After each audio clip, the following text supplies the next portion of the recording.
An apex is... How do you even explain it? It's funny, as a driver, you just do things that don't really...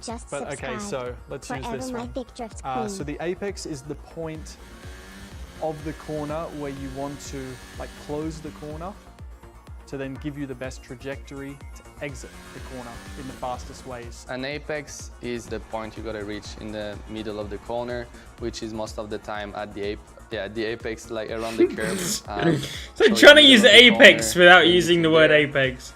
And there. An apex, I'm gonna draw you here on this lovely whiteboard. So we've got the racing car here, and I'll draw the racing line, which is from the outside of the track, hitting the inside of the corner. That's a very late apex there, George. The apex is the most central and the slowest part of the corner, but you never know where the grip is. Sometimes it could be more like this could be late apex, early apex. You want to come out a little bit higher up top to then flow through apex somewhere here and then come out like that.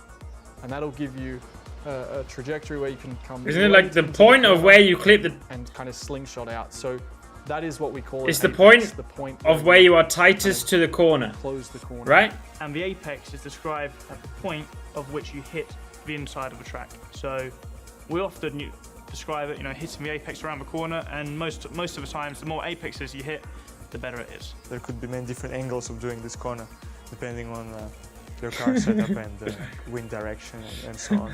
I just learned something myself, actually. Or confused myself even more, I don't know. Understeer is when you turn and car doesn't turn. I was literally, that's perfect. It's when you're turning and the car the rear of the car often pushes the car forwards, and I mean, he locks up here, so the car's not rotating. It's like the worst freaking video that they could have used. Generally, drivers don't like understeer. I think, in a general thing, I think road cars that you drive will have a lot of understeer because it's very safe.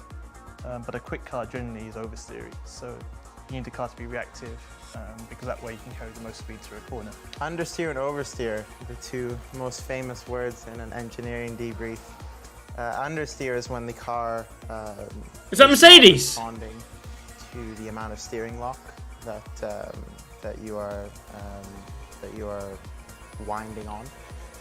It's when the car steers. So you have your demand. Oh, that was Racing Point a minute ago. That one, not this one. End that you want. Understeer is when you turn the steering wheel into a corner and the front of the car is sliding, so the car is going straight more than you want to. And oversteer is the opposite, is that when you turn the steering wheel, the rear end slides and the car turns more than you want it to. If you ever watch Fast and Furious Tokyo Drift, that is oversteer. So the front, let's say if the trajectory... How can I use Fast and Furious?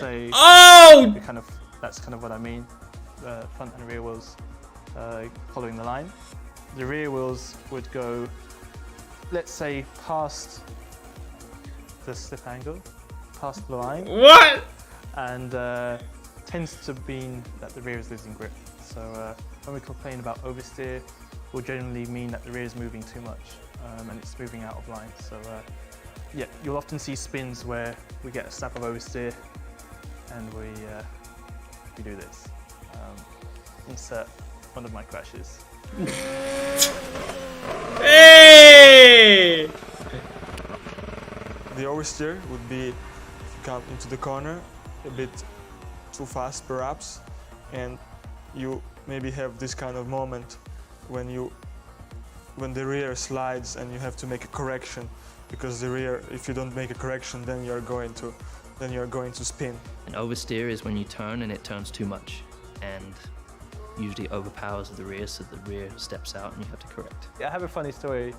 There was a Japanese driver who I used to race against in GP3, and I convinced him, he didn't know much English, so I convinced him that oversteer was understeer and understeer was oversteer. So for the first test, he was complaining of oversteer and understeer, and it was understeer. Yeah. Anyway, I thought that was quite a funny joke, but apparently it wasn't that funny. Lock-up is when you basically brake too hard. I can't, it's and broken! you exceed It's broken! the amount of grip available. So the tire stops rotating and locks, and it like, and you kind of get smoke because of the rubber and the friction, I guess, on the tarmac. So it's basically when you brake too hard. Formula 1 lockups is something that you see quite a lot on TV. You see drivers finding the limit of the front tires, and it means that you're always trying to keep look at that racing point and maximum deceleration, trying to slow the car as much as possible. But normally when you lock up, it's because you've applied too much brake pressure for the grip available, and the tire just stops. So lockup is basically happens when you brake, because we don't have an anti-locking brake system like you do on your road cars. So basically, if I use this little demonstration here, the wheel's turning as you're going down the straight, and when you brake, as opposed to kind of decelerating while it's still turning, it kind of stops turning, and you just pretty much go straight like that. That's nice, Nick. Nice. Basically, you can flat spot the part of the tire where it stops rotating, and it could create quite a big vibration while you're driving. You do a lockup, and the tire is not rounded anymore. You've taken off a piece of tire because it's been rubbing against the asphalt. Once you have one lockup, then every time you start braking, it's very easy to hit this part of the tire and keep locking it up. So you start taking even more part of the tire.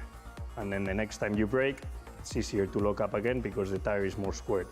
And you end up oh my god! With a tire that is nearly Carlos is driven like that. I've never because woo! A lot of vibrations and it's nearly undrivable. If you lock up for too long, That must have happened to Carlos on the weekend. the rubber on that point starts to get chewed up, and you get what we call a flat spot after a lockup, and then you get vibrations, which isn't fun.